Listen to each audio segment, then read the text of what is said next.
Hello everyone, this is Professor MH और today we will discuss methods of stock valuation.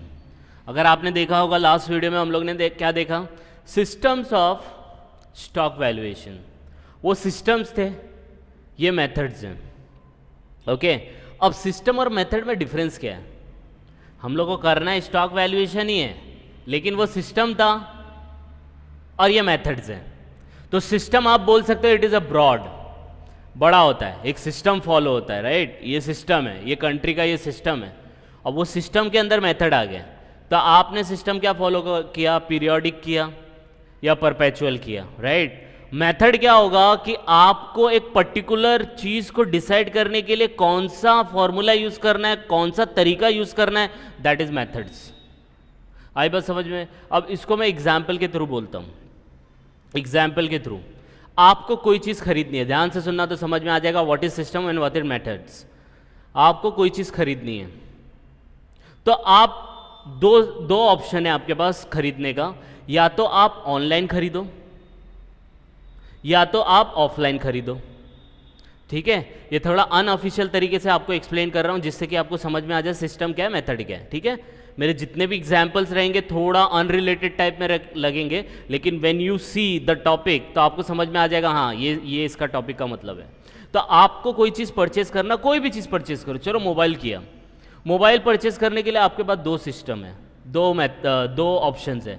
या तो आप online मंगा लो, अमेज़ॉन, फ्लिपकार्ट, जहाँ से भी मंगाना है, या आप किसी शॉप पे क्रोमा में जाके या किसी और शॉप में जाके आप ऑफलाइन खरीद सकते हो, वहाँ पे फिज़िकल वो करके, राइट. फिज़िकल आप जाइए वहाँ पे और वहाँ से आप मोबाइल खरीदिए, या ऑनलाइन बैठ के आप सर्च करो एंड ऑर्डर दे दो. तो ये क्या हो गया, दो मेथड हो गया कि नहीं हो गया.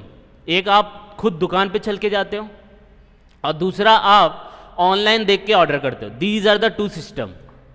ठीक है, अब ये दो सिस्टम के अंदर आपको पेमेंट करना है. अब पेमेंट आप कैसे करोगे, दैट इज मेथड.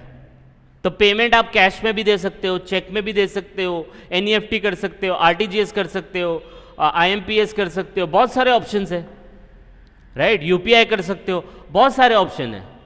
तो दैट इज मेथड. तो आपको करना परचेज है, आपको करना स्टॉक वैल्यूएशन. उसके दो ही मेथड है, एक पीरियोडिक एक परपेचुअल है. लेकिन आपको जब एक्चुअल स्टॉक वैल्यूएशन करोगे तो आप किस तरीके से करोगे, तो there are two methods. First is FIFO method, second is weighted average. और भी इसके अंदर बहुत सारे मेथड आते हैं, लेकिन आपको एज ऑफ नाउ दो मेथड पे फोकस करना है. लीफो भी आता है, वेटेड एवरेज भी आता है, और भी बहुत सारे मेथड है. तो हम लोग को फोकस करना है first in first out method. ठीक है, अब first in first out method नाम से ही लग रहा है, जो पहला आएगा वो पहला जाएगा. वेटेड एवरेज मतलब पूरा कंबाइंड करो और उसका एवरेज निकालो, उस मेथड से हम लोग स्टॉक को वैल्यूएशन करेंगे. फीफो के लिए मैं आपको एग्जांपल देता हूँ. किसका? स्वीट शॉप का. आप मिठाई की दुकान पे गए होंगे, है ना. स्वीट शॉप होती है ना. अब स्वीट शॉप में आपने समझो लड्डू देखा, या जो मिठाई की दुकान है उन्होंने वो लड्डू बनाया, आज बनाया, 5 किलो लड्डू बनाया. वो लड्डू बनाने के बाद 5 किलो उन्होंने बेचा तो उसमें से 1 किलो बच गया. आज की बात बता रहा हूँ. ठीक है, सुबह में बनाया, शाम तक 4 किलो बिका, 1 किलो रह गया. अगले दिन फिर उन लोग लड्डू बनाए 5 किलो, बराबर है. 5 किलो बनाया और उसको भी डिस्प्ले में रख दिया. अब टोटल कितने बच गए, 6 किलो हो गए, क्योंकि 1 किलो कल का था और आज का 5 किलो, कितना हो गया, 6 किलो. अब आप दुकान पे जाते हो, कल आने वाले कल में आप जाते हो वही दुकान पे और लड्डू खरीदते हो. आपने बोला कि सर मुझे है ना 2 किलो लड्डू चाहिए. अब आप लोग बताओ, वो स्वीट शॉप ओनर 2 किलो लड्डू देगा तो वो 2 किलो लड्डू वो जो नया आज बना 5 किलो लड्डू उसमें से देगा, या 1 किलो लड्डू कल का है उसमें से 1 किलो, और 1 किलो जो आज का है उसमें से 1 किलो देगा. अगर आप दुकानदार होंगे और दुकानदार के पॉइंट ऑफ व्यू से सोचेंगे, बिजनेस करने के पॉइंट ऑफ व्यू से सोचेंगे, तो आप क्या करोगे, जो कल का माल है बोलेंगे हाँ फ्रेश है, कल का ही तो है, लेकिन बोल देंगे आज ही बना है, लेके जाओ, फ्रेश है. तो 1 किलो वो कल का बेचेगा और 1 किलो आज जो बना है उसमें से बेचेगा. एम आई राइट और wrong? That method is called FIFO method. जो पहला आया था तो जो पहला बचा था वो पहला बेचेंगे, उसके बाद जो नया आया उसको बाद में बेचेंगे। तो जो पहला आएगा उसको पहला बेचेंगे। आई बात समझ में? That is called FIFO method. अब समझ में आया फीफो मेथड कैसा है? जो पहला आएगा उसको पहला निकालने का, राइट? जो पहला आएगा उसको पहला निकालने का, जो बाद में आएगा उसको बाद में। That is called first in first out. समझ में आया? यस और नो? ओके। वेटेड एवरेज के लिए मैं आपको बताता हूँ, मिल्क शॉप को याद रखो। अभी मिल्क वाले ने पैकेट वाला मिल्क समझो, या पैकेट नहीं, वैसा जो तबेले का मिल्क रहता वो वाला समझो। समझो तबेले वाले मिल्क से एक डेयरी ने कुछ 100 लीटर्स मिल्क खरीदा आज के दिन पे। 100 लीटर उसने सेल किया तो कुछ 90 लीटर बच गया। 90 लीटर उसने सेल किया, 10 लीटर बच गया। ठीक है, फिर अगले दिन हुआ, दूसरे दिन सुबह हुई, फिर उसने 100 लीटर खरीदा। अब वो क्या करेगा? वो 100 लीटर वो ये 10 लीटर में क्या करेगा? मिक्सअप कर देगा और फिर वो 110 लीटर में से बेचेगा। करेगा कि नहीं करेगा? अब आप लोग बोलेंगे सर वो पुराना मिल्क रहेगा ना, तो ऐसा होता है कि हम लोग है ना नए मिल्क को उसमें नहीं मिलाते, क्योंकि है ना दूध फट जाता है, ये हो जाता है, वो हो जाता है। बराबर है। लेकिन एज ऑफ ना समझाने के लिए मैं आपको ये एग्जाम्पल दे रहा हूँ, अगर समझने की कोशिश करेंगे तो समझ में आ जाएगा।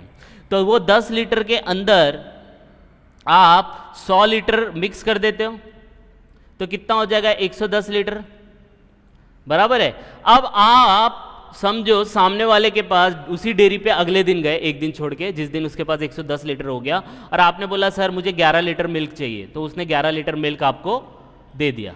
अब 11 लीटर मिल्क दिया तो अब वो 11 लीटर में पहला वाला 10 लीटर था या ये 100 लीटर में से उसने 11 लीटर दिया? Can you बाइफिकेट it?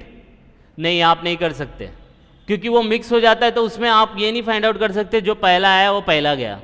तो ऐसी जो चीज़ें हैं जिनको आप बाइफिकेट नहीं कर सकते कि कौन सी चीज़ पहली आई कौन सी चीज़ बाद में आई, तो मिल्क को आप मिक्स कर दो तो पता नहीं चलता है कौन सा मिल्क पहला आया कौन सा मिल्क। तो उस टाइम पे हम लोग जो मेथड यूज़ करते हैं कंबाइंड करके, that is called weighted average cost of method. अब समझ में आया? यस और नो? तो ये स्वीट शॉप का आपको एग्जाम्पल याद रखना है फीफो में, और वेटेड में मिल्क वाले का याद रखना है। ठीक है, अब इसके ऊपर एक एक करके प्रैक्टिकल देखते हैं। सबसे पहले फीफो का इस वीडियो में देखते हैं, फिर नेक्स्ट वीडियो में हम लोग वेटेड एवरेज करेंगे। तो आपके सामने एक क्वेश्चन है तो समझ में आएगा। Let's start with the practical question. From the following particular prepare stock record using FIFO method. The stock on hand on 1 Jan 2020 was 50 units at the rate of 25 each. आपको फीफो मेथड से stock record बनाना है। The stock on hand on 1 Jan 2020 was 50 units at the rate of 25, और ये कुछ data दिया है, transaction दिया है, देखो हर एक डेट पे दिया है। ये आपको क्रोनोलॉजिकली फॉलो करना है, तो चेक कर लेने का। सबसे पहला मंथ सेम है, जनवरी है, चलो ठीक है। फिर देखो 4 तारीख, 17, 20, 22, 25, 28, 30, 31, मतलब ये भी सीक्वेंस में ही है। और यहाँ पे 1 Jan है तो ये भी 4 तारीख से पहले आएगा। तो ये आपके पास ट्रांजैक्शन दिए है, यूनिट्स दिया है, इसका रेट दिया है। ऐसा अगर एग्जाम्पल आया और इसको सॉल्व कैसे करेंगे, तो हम लोग यहाँ पे एक क्वेश्चन करने की कोशिश करते हैं। सबसे पहले ऊपर मेथड लिख देने का, ठीक है। फिर आपको ये हेडिंग लिखनी है, डेट लिखना है, फिर लिखना है रिसिप्ट, फिर लिखना है इश्यू, फिर लिखना है बैलेंस। ध्यान से सुनना, पहले लिखना है डेट, फिर लिखना है रिसिप्ट कितना माल आया मतलब परचेज, फिर लिखना है इश्यू कितना माल सेल किया, फिर लिखना है बैलेंस। यही होता है ना, पहले परचेज करते हो, उसमें से आप सेल करते हो, बैलेंस बचा, balance that is your closing stock. ऐसे ही होता है ना, परचेज में से सेल, बाकी जो बचा बैलेंस। और उसके अंदर परचेज के अंदर 3 कॉलम बनाने हैं, units, rate, amount, units, rate, amount, और बैलेंस के अंदर भी यूनिट, रेट, अमाउंट। समझ में आया? किसी को कुछ डाउट है यहाँ तक? यस और नो? ठीक है, फीफो लिखने का डेट, फिर रिसिप्ट, इश्यू या सेल्स लिख सकते हो, बैलेंस, और तीनों के अंदर 3-3 column, units, rate, amount, units, rate, amount, unit, rates, amount. आई बात समझ में? अब यहाँ पे जो डेटा दिया उसके हिसाब से करेंगे। तो 1 Jan पहला आएगा तो डेट वाइज जाने का, सीक्वेंस में 1 Jan को क्या किया, 50 यूनिट 25 के भाव से, तो ये 1 Jan है ना। अगर आप देखेंगे तो ये जनवरी का दिया है, तो कैन आई से दिस इज द ओपनिंग। तो यहाँ पे मैं लिखूँगा 1 Jan और यहाँ लिखूँगा ओपनिंग, और डायरेक्टली किधर जाने का, बैलेंस में जाके लिख देने का। It is not your purchase, it is not your sale, it is your balance, क्योंकि यहाँ पे दिया है द स्टॉक ऑन हैंड, मतलब बैलेंस आपके पास लास्ट मंथ का बचा था। तो 50 यूनिट 25 के भाव से, तो यहाँ लिखा 50 मल्टीप्लाई बाय 25 1250। आई बात समझ में? यस और नो? अब देखो नेक्स्ट डेट क्या है, 4 तारीख, क्या किया है, परचेज किया है 40 30 का भाव। तो परचेज है मतलब ये कॉलम में आएगा, तो यहाँ पे जाएंगे हम लोग, पहले डेट लिखेंगे, फिर यहाँ पे 40 30 का भाव 1200। इसको थोड़ा और बड़ा कर देता है जिससे आपको दिखे, जस्ट अ मिनट। ठीक है, तो ये 40 हो गया, ये 30 हो गया, ये 1200 हो गया। इश्यू में कुछ भी नहीं आएगा, यहाँ पे कुछ भी नहीं आएगा, तो इसको छोड़ देने का। अब देखो पहला माल अपने पास इतना था, अब ये माल और ख़रीद लिया है, इसका मतलब अपने पास जो फीफो मेथड के हिसाब से ये माल फिर से हम लोग लिखेंगे अलग अलग, क्योंकि ये वाले अपने लड्डू बच गए थे, अब नए लड्डू आए हैं तो उसको उसके नीचे लिख देंगे ऐसा। तो ये आपका 4 तारीख का ख़त्म हो गया। ठीक है, ये एक डेट ख़त्म हो गई, चाहिए तो मैं इसको हाईलाइट कर देता हूँ। ये डेट ख़त्म हो गई, फिर ये डेट ख़त्म हो गई, तो ये अलग से इसको हाईलाइट करने का अलग अलग कलर में। आई बात समझ में? आपको कलर नहीं है लेकिन आप ऐसे याद रखना। अब 4 तारीख के बाद क्या है, 17 तारीख है, अगेन परचेज़ किया, कितना यूनिट किया, 60 यूनिट 28 के भाव से। तो यहाँ पे आप गए, डेट लिखें, फिर आप लिखेंगे यहाँ पे परचेज़ में 60 28 का भाव मल्टीप्लाई करेंगे तो ये आ जाएगा। ठीक है, सेल्स में कुछ नहीं है, तो ऑलरेडी आपके पास देखो ये 2 ऑलरेडी था लड्डू और आए लड्डू, तो ये दोनों तो पहले के थे, अगेन बैलेंस में ये वाले लड्डू और ऐड हो जाएंगे। आई बात समझ में? यस और नो? तो ये वाला आपका डेटा कंप्लीट हो गया, तो यहाँ पे हम लोग लिख देंगे, यहाँ पे एक नया कलर प्लेस कर देंगे ये। तो समझ में आई बात? तो जो पहली डेट को दिया था वो ओपनिंग था, तो इसलिए बैलेंस में लिख दिया। फिर परचेज किया 40, तो वो 50 के साथ, मतलब अब 4 तारीख को आपके 50 यूनिट 25 के भाव वाले भी हैं और 40 यूनिट 30 रुपये वाले भाव के भी हैं।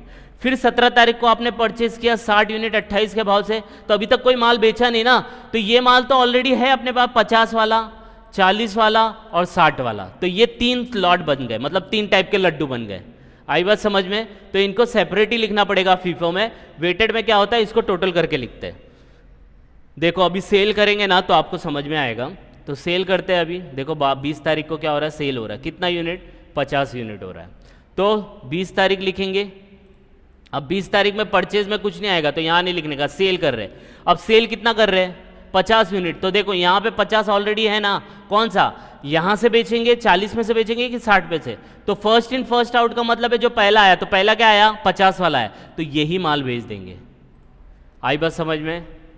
यस और नो? अब बोलने का कि सर यहाँ पे 25 क्यों लिखा, बच्चा जो रेट इधर रहेगा ना सेल्स का, ये वाला रेट परचेस का लेने का, सेल्स का नहीं लेने का। आई बात समझ में? इग्नोर करने का। क्लियर है? तो सेल्स वाले का रेट नहीं लेने का, जो रेट इधर दिया रहेगा ना वो रेट लेने का। क्लियर है इतना पार्ट? ठीक है, तो ये 50 है, तो 50 40 60 ये 3 लॉट बना था, उसमें से 50 का माल बेचे, जो रेट पहले का था वही रेट यहाँ पे लेने का और लिख देने का। अब बैलेंस कितना बचेगा, तो ये तो निकल गया ना, ये वाला अमाउंट तो अभी सेल कर दिया, तो बचा कितना, 40 और 60 बचा, तो नीचे जाके कितना लिख देने का, 40 और 60। आई बात समझ में? यस और नो? समझा कि नहीं समझा? ठीक है, देखो नेक्स्ट वाला दिया है, अगेन 22 तारीख को क्या किया, परचेस किया है, कितना, 80 29 के भाव से, तो परचेस किया है तो 80 29 के भाव से लिख दो। ठीक है, सेल उस डेट पे नहीं है तो यहाँ पे कुछ नहीं आएगा। अब ये 2 लॉट बचा था ना पहला, इसके पीछे वाला कितना, 40 और 60 बचा था, तो ये एज इट इज़ आ जाएंगे, और ये वाला नया लॉट आ रहा है 28 और 29 का भाव, तो वो उसके नीचे लिख देंगे। आई बात समझ में? यस और नो? ये वाला भी हाईलाइट कर देते हैं। समझ में आ रहा है कि नहीं आ रहा है? ठीक है, इस तरीके से करने का है, तो ये रेट से मल्टीप्लाई करके लिखते जाने का है। ओके, सेल्स का रेट जो ऑलरेडी इसमें लिखा होगा वही लेने का, सेल्स का रेट जो ऑलरेडी क्वेश्चन में दिया वो नहीं लेने का। जैसे यहाँ पे 25 हम लोग ने लिया है, तो इसको हाईलाइट कर देता हूँ तो आपको समझ में आएगा। अब 22 तारीख के बाद आप 25 तारीख पे सेल पे आ रहे हैं, कितना 80 यूनिट 33 के भाव से, लेकिन अपने को ये रेट नहीं लेना है, तो सेल कितना किया 80, तो यहाँ पे मैं लिखूंगा 25 तारीख, परचेज नहीं है तो सीधा सेल्स जाने का। अब देखो यहाँ पे 40 है, यहाँ पे 60 है, यहाँ पे 80, बेचना कितना है 80 बेचना है ना, सॉरी ये वाला 80 बेचना है, तो यहाँ पे 40 का भी बचा है, 60 का भी बचा है, 80 भी, तो कौन सा, तो आप लोग बोलेंगे सर 80 को 80 से बेच दो, नहीं ये लड्डू हैं खराब हो जाएंगे, तो पहले 40 बेचो फिर और 40 में से ये वाला बेचना। आई बात समझ में, जो पहला आया है तो पहला तो यही आया ना, तो पहले ये बेचो, तो 40 30 का भाव।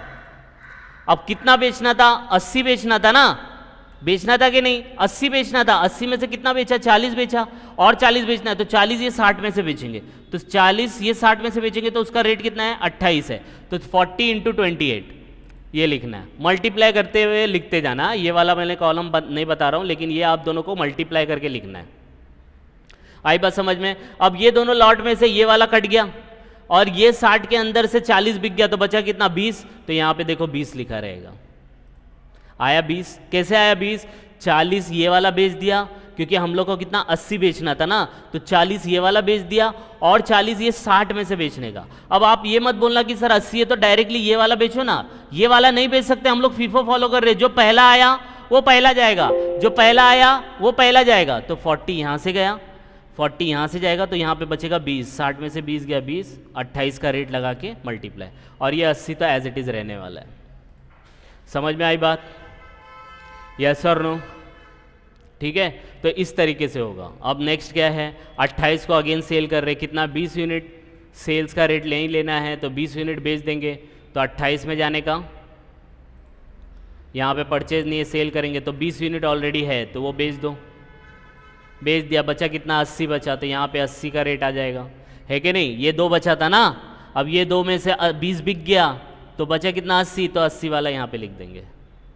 समझ में आई बात, यस और नो, ठीक है। अब नेक्स्ट देखो, 30 तारीख को परचेज है 100 यूनिट, तो 30 तारीख में जाने का, 100 यूनिट परचेज किया 26 के भाव से, तो कितना बचा था 80 बचा था, तो ये 80 तो एज इट इज़ आएगा, 100 और नया आ जाएगा, तो ये क्लोजिंग स्टॉक हो गया आपका, तो 80 यूनिट 100 यूनिट इस रेट से ये हो गया। समझ में आ रही है बात, यस और नो। लास्ट वाला देखो सेल है, 31 जैन का सेल किया है 90 यूनिट, रेट सेल्स का नहीं लेने का, तो 90 बेचना है, तो यहाँ पे बच्चा 80 है पहला। अब बोलेंगे सर 100 में से बेच सकते क्या, नहीं बेचना है, फीफो मेथड है, तो पहले 80 बेच दो, 80 बेच दिया, और 10 बेचना है क्योंकि 90 बेचना था ना, तो 90 में से तो 80 बिक गया, अब कितना 10 यहाँ से बेचो, तो कितना भाव आएगा 26, तो 10 इधर से आएगा, तो 10 26 के भाव से। अब बैलेंस कितना बचा, ये तो पूरा हट गया, 100 में से 10 गया, कितना बचा 90 बचा, रेट तो 26 ही आएगा, तो 26, और जो भी रेट मल्टीप्लाई करके आएगा ये आपका क्लोजिंग स्टॉक हो गया। आई बात समझ में, तो 2340 is your closing stock. Clear है सबको, तो this is called weighted average method, sorry FIFO method, जो पहला आएगा वो पहला जाएगा, ठीक है। थोड़ा कॉम्प्लिकेटेड आपको लगेगा, लेकिन 1-2 बार आप इसको रेफर करो, स्टार्टिंग से देखो, तो आपको समझ में आएगा इसको कैसे सॉल्व करना है। नेक्स्ट वीडियो में हम लोग देखेंगे वेटेड एवरेज कॉस्ट कैसे निकालते हैं। जब तक आप ये वीडियो को रेफर करो, प्रैक्टिस करो, कुछ डाउट आएगा तो कमेंट करो, and please like and subscribe for more videos. Thank you.